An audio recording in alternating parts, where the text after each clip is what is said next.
샬롬, 하나님의 은혜가 가득한 오늘 하루가 되기를 소망합니다. 오늘 우리의 삶이 하나님의 선하신 뜻을 따라 선택하고 행동하는 하루가 되었으면 좋겠습니다. 오늘을 살아갈 우리에게 주시는 하나님의 말씀은 사무엘하 3장 말씀입니다. 제3장.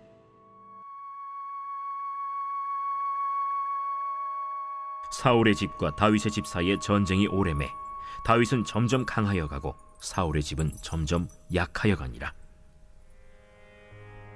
다윗이 헤브론에서 아들들을 낳았으되 맏아들은 암논이라 이스라엘 여인 아히노암의 소생이요 둘째는 길르압이라 갈멜 사람 나발의 아내였던 아비가일의 소생이요 셋째는 압살롬이라 그술 왕 달메의 딸 마아가의 아들이요 넷째는 아도니아라 학기스의 아들이요 다섯째는 스바디아라 아비달의 아들이요 여섯째는 이드르암이라 다윗의 아내 에글라의 소생이니 이들은 다윗이 헤브론에서 낳은 자들이더라. 사울의 집과 다윗의 집 사이에 전쟁이 있는 동안에 아브넬이 사울의 집에서 점점 권세를 잡으니라. 사울에게 첩이 있었으니 이름은 리스바요 아야의 딸이더라. 이스보셋이 아브넬에게 이르되 내가 어찌하여 내 아버지의 첩과 통관하였느냐 하니 아브넬이 이스보셋의 말을 매우 분하게 여겨 이르되 내가 유다의 계머리냐? 내가 오늘 당신의 아버지 사울의 집과 그의 형제와 그의 친구에게 은혜를 베풀어 당신을 다윗의 손에 내주지 아니하였거늘. 당신이 오늘 이 여인에게 관한 허물을 내게 돌리는도다. 여호와께서 다윗에게 맹세하신 대로 내가 이루게 하지 아니하면 하나님이 아브넬에게 벌이에 벌을 내리심이 마땅하니라. 그 맹세는 곧 이 나라를 사울의 집에서 다윗에게 옮겨서 그의 왕위를 단에서 부엘세바까지 이스라엘과 유다에 세우리라 하신 것이니라. 하매 이스보셋이 아브넬을 두려워하여 감히 한마디도 대답하지 못하니라. 아브넬이 자기를 대신하여 전령들을 다윗에게 보내어 이르되 이 땅이 누구의 것이니까? 당신은 나와 더불어 언약을 맺사이다. 내 손이 당신을 도와 온 이스라엘이 당신에게 돌아가게 하리이다. 하니 다윗이 이르되 좋다.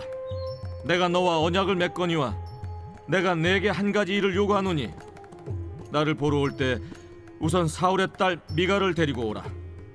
그리하지 아니하면 내 얼굴을 보지 못하리라. 하고 다윗이 사울의 아들 이스보셋에게 전령들을 보내 이르되 내 처 미갈을 내게로 돌리라. 그는 내가 전에 블레셋 사람의 포피 100개로 나와 정언한 자니라. 하니 이스보셋이 사람을 보내 그의 남편 라이스의 아들 발디엘에게서 그를 빼앗아오매 그의 남편이 그와 함께 오되 울며 바후림까지 따라왔더니 아브넬이 그에게 돌아가라. 함에 돌아가니라.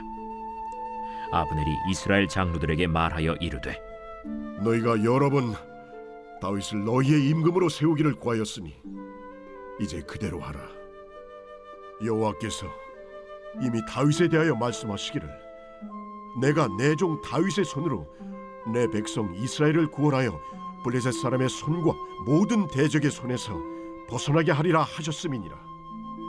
아브넬이 또 베냐민 사람의 귀에 말하고 아브넬이 이스라엘과 베냐민의 온 집이 선하게 여기는 모든 것을 다윗의 귀에 말하려고 헤브론으로 가니라.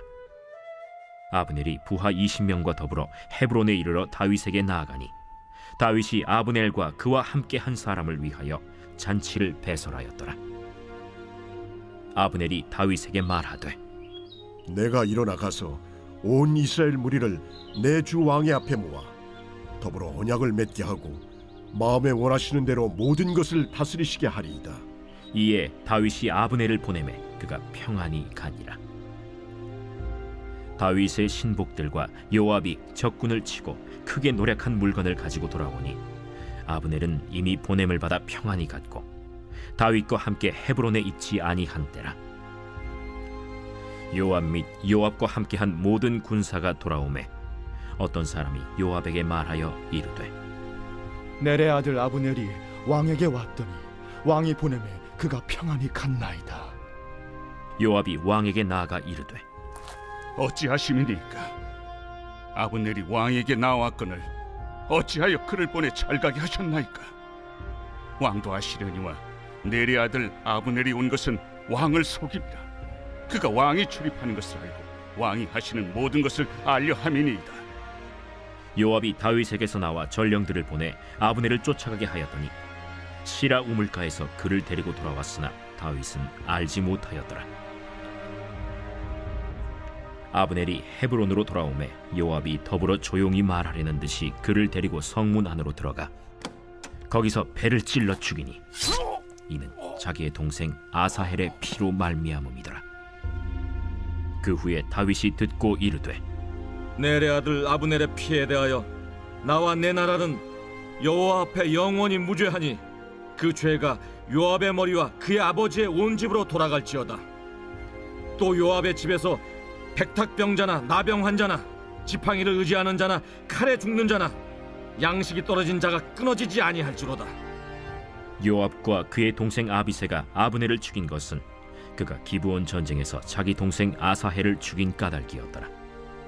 다윗이 요압과 및 자기와 함께 있는 모든 백성에게 이르되 너희는 옷을 찢고 굵은 배를 띠고 아브넬 앞에서 애도하라 하니라. 다윗 왕이 상여를 따라가 아브넬을 헤브론에 장사하고 아브넬의 무덤에서 왕이 소리를 높여 울고 백성도 다 우니라. 왕이 아브넬을 위하여 애가를 지어 이르되 아브넬의 죽음이 어찌하여 미련한 자의 죽음 같은고.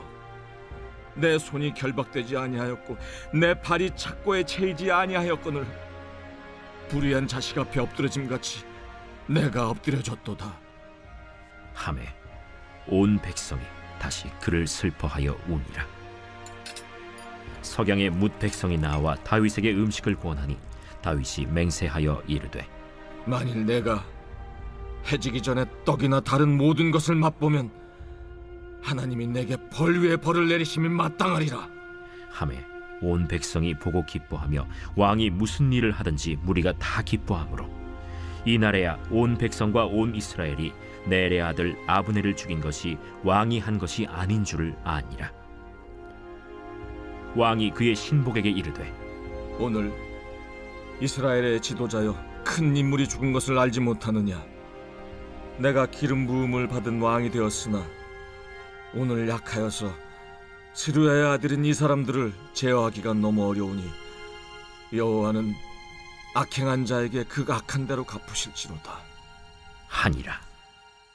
사울의 군사령관이었던 아브넬은 사울이 죽자 사울의 아들 이스보셋을 이스라엘의 왕으로 세웠습니다.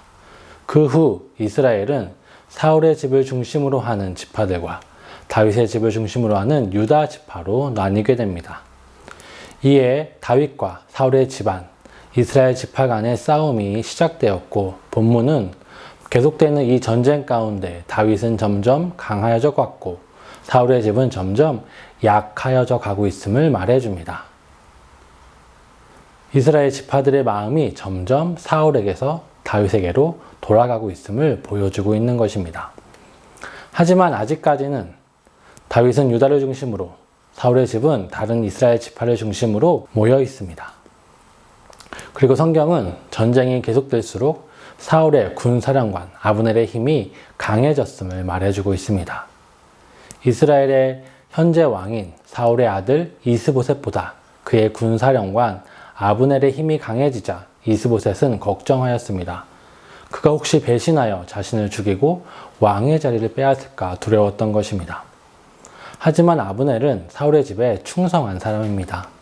아브넬은 사울이 죽은 후에도 다윗에게 항복하지 않고 이스보셋을 왕으로 세우고 그 후 계속 그를 위하여 싸웠습니다. 하지만 이스보셋은 아브넬을 의심합니다. 그래서 아브넬에게 어떻게 내가 내 아버지 사울의 후궁 리스바와 동침을 하였냐고 꾸짖습니다. 이 시대에 왕의 후궁과 결혼하는 것은 왕족으로서의 정체성을 얻기 위한 수단이었습니다. 이스보셋은 아브넬에 대한 반역을 의심한 것입니다.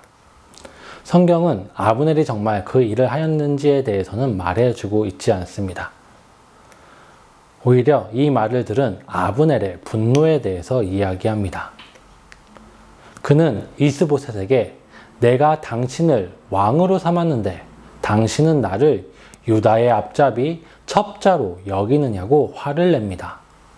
아브넬은 이스보셋의 면전에서 이제 이 나라를 사울과 사울의 집이 아니라 하나님께서 말씀하신 것처럼 다윗의 집으로 돌려야 한다라고 말합니다. 아브넬은 사울에 대한 충성으로 이스보셋에게 충성을 다했는데 그 이스보셋이 자신의 왕권에 대한 욕심 때문에 아브넬을 의심하자 아브넬은 그런 이스보셋에게 왕의 자격이 없다고 생각한 것입니다. 아브넬이 사울의 후궁과 동침하였다는 의심보다 지금 아브넬이 이스보셋에게 한 행동이 더 확실한 반역의 모습이지만 이스보셋은 그런 아브넬에게 아무런 말도 하지 못하고 있습니다. 이스보셋의 작은 시도는 물거품이 되었고 그는 더 많은 것을 잃게 된 것입니다. 그 후 다윗과 아브넬 사이에 협상이 시작됩니다. 아브넬은 이스라엘의 실질적인 권력자였고 그는 다윗에게 이스라엘을 돌려주고자 합니다. 이 과정에서 정통성을 세우고 통일을 순조롭게 하기 위하여 아브넬은 이스보셋을 전면에 세웁니다. 이스보셋으로 하여금 자신에게 명령하여 다윗이 요구한 일을 하도록 합니다. 이스보셋이 정말 통일을 원하는지는 중요하지 않습니다. 이스보셋은 다윗과 아브넬이 결정한 것에 그저 따라야 하는 처지였던 것입니다. 다윗 또한 자신의 정통성을 세우고 통일을 순조롭게 하고자 한 가지 요구를 합니다. 바로 사울의 딸 미갈을 돌려달라는 것이었습니다. 여기서 다윗이 미갈을 사랑해서 얻고자 했다는 어떠한 암시도 성경에는 없습니다. 오히려 다윗은 미갈을 데려오는 가운데 미갈에 대한 사랑을 이야기하는 것이 아니라 자신이 미갈의 법적인 남편이라는 것을 강조합니다. 오직 다윗은 자신의 왕권에 대한 정통성을 위해서 데려오려는 것입니다. 그런 다윗과 아브넬에 의해 행복하게 살고 있었던 힘이 없는 한 가정이 파괴되는 장면을 성경은 또한 보여주고 있습니다. 미갈을 데려온 후에 다윗은 미갈을 또 사랑한 것도 아닙니다. 둘 사이의 관계는 서로 무시하며 서로 미워하는 관계가 되어버립니다. 이후 다윗과 아브넬 사이의 협상이 잘 진행되는 것처럼 보입니다. 무리 없이 통일이 이루어질 것 같습니다. 그런데 또 어떤 사건 하나가 일어납니다. 요압이 나타난 것입니다. 다윗의 군대 장관 요압은 전장에 나가 있었기 때문에 다윗과 아브넬의 협상을 알지 못했습니다. 그런데 요압이 전장에서 돌아와 그것을 알게 되었고 다윗에게 항의를 합니다. 요압은 다윗이 아브넬에게 속는 것이라고 생각합니다. 그리고 요압은 아브넬을 다윗 몰래 불러 살해합니다. 성경은 그의 의도가 자신의 동생의 죽음에 대한 복수심 때문이라고 이야기하고 있습니다. 그의 개인적인 복수는 나라의 큰 중요한 일을 망치게 된 것입니다. 지금까지 아브넬과 다윗의 협상이 날아가 버리고 사람들은 다윗을 아브넬을 속여서 죽인 사람이라고 생각할 것입니다. 이에 다윗은 아브넬을 위하여 진심으로 슬퍼하며 사람들로 하여금 다윗이 아브넬을 죽인 것이 아님을 보여줍니다. 하지만 다윗은 요압에 대해서 강력한 처벌을 하지 못합니다. 다윗은 요압이 아브넬을 죽였음을 알았지만 그것은 모두 요압 때문이며 자신은 이들에게 어떻게 하지 못할 정도로 약한 현실을 이야기합니다. 그러면서 하나님께서 요압을 심판하시기를 바랍니다. 하지만 이 다윗의 모습은 자신의 책임을 회피하고 있는 것입니다. 다윗과 군사령관 요압과의 관계가 이전에 이스보셋과 군사령관 아브넬의 관계와는 다릅니다. 다윗은 그의 나라를 온전하게 통솔하고 있었습니다. 요압은 다윗의 명령을 따르는 존재였습니다. 또한 역대기를 보면 요압과 그의 동생 외에도 다윗에게는 엄청난 용사들이 많이 있었습니다. 즉 다윗에게 힘이 없어서 요압을 벌하지 못한 것이라기보단 요압은 다윗에게 꼭 필요한 존재였기 때문에 요압과 그의 형제들을 처벌하면 다윗에게 큰 손실이 있었을 거기 때문에 벌하지 못한 것입니다. 그가 약하다는 것은 이스라엘과 이후의 싸움에서 약하다는 것을 의미하는 것일 수도 있는 것이죠. 결국 이 사건은 나중에 다윗이 죽은 이후에 요압으로 하여금 교만하게 만드는 결과를 가져왔고, 다윗이 요압을 제대로 징계하지 않은 이 행동은 4장에서 이스보셋의 다른 군 지휘관 바아나와 레갑의 잘못된 선택으로도 이어지게 됩니다. 결국 그것은 지파 간의 분열의 씨앗이 이스라엘과 유다 사이에 남아있게 되는 결과로 이어집니다. 오늘 본문이 우리에게 말해주는 메시지는 무엇일까요? 본문의 내용은 사극이나 드라마에서 보듯이 정치적인 암투들이 가득합니다. 각각의 등장인물들은 각각 자기의 이익과 생각을 따라서 행동하고 있습니다. 그 가운데 하나님은 계시지 않습니다. 모두 자신의 이익을 따라서 자신의 생각대로 행동하지만 결국 누구도 이익을 얻고 있지 못합니다. 이런 암투 속에서 힘이 없는 사람들은 고통을 받고 있고 피해를 고스란히 입게 됩니다. 또한 어떤 것도 자신의 생각대로 이루어지지 않고 있음을 보게 됩니다. 이스보셋이 왕권을 위하여 한 행동은 오히려 그의 왕권을 약하게 만들었고 죽음에 이르게 만들었습니다. 이스라엘을 다윗에게 돌려주려는 아브넬의 행동은 결국 그를 비극적인 죽음으로 이끌게 됩니다. 평화롭게 통일을 이루려는 다윗의 계략과 행동들은 어떤 한 가정을 파괴하였고 그가 생각한 대로 일이 순조롭게 이루어지지 않고 여러 요인들로 인해서 그 일들을 꼬여버리게 만듭니다. 요압의 개인적인 복수심은 결국 다윗과의 관계에 균열을 가져왔고 나중에 그는 비극적인 결말을 맞게 됩니다. 본문은 모든 인간적인 선택과 그 선택의 결과들을 보여주고 있습니다. 하나님이 없는 사람들의 생각들은 합리적으로 보이고 잘 선택하는 것처럼 보입니다. 그러나 결국 그 삶은 우리에게 어떠한 유익도 되지 못함을 본문은 보여줍니다. 오늘의 이야기를 통해 오늘 우리에게 주어진 삶의 자리를 어떻게 살아낼 것인지 돌아보기를 원합니다. 나의 상황에 맞게 나의 생각대로 살아가는 것이 보기에는 더 좋아 보이지만 우리에게 가장 좋은 것은 하나님께 묻고 기도하며 하나님의 뜻대로 살아가는 삶입니다. 오늘 우리에게 주어진 하루의 삶이 하나님의 뜻을 구하며 그 뜻대로 살아가는 하루가 되기를 간절히 소망합니다.